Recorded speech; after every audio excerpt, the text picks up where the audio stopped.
One day we started talking to this guy from the salmon industry, and he was really scratching his head because he has these salmon. They're farmed and grown in the exact same environment, and they get the same feed throughout their life. But when he's about to harvest his fish, some salmon are 1.5 kilos and some are like 10 kilos large.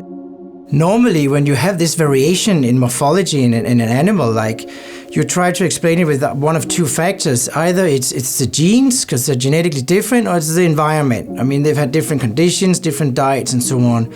But when it comes to farmed fish, both of these parameters have been more or less identical. If we could learn why we see this huge variance in growth for these fish, it has a huge potential for the production and sustainability of aquaculture. We thought that salmon hosted a complex microbiome, like we have seen with other animals like chicken and cows and pigs. What we did was that we started resolving bacterial genomes from Atlantic salmon. We found 3 bacteria from the intestine. Among those, one specific one, which seems to be some kind of Microplasma bacteria, which is completely new to science, was really dominating. We had some different projects, and some were comparing growth to like large and small fish, and others were comparing fish that got sick versus fish that remained healthy.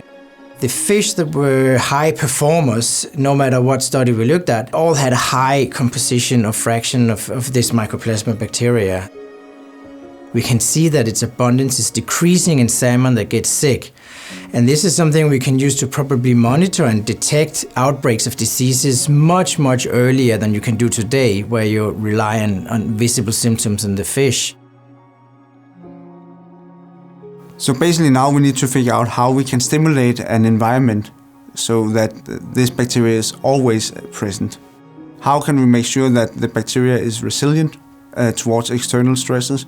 Can we actually produce this bacteria and give it back to the salmon? Can we utilize this bacteria as a biomarker for disease outbreaks?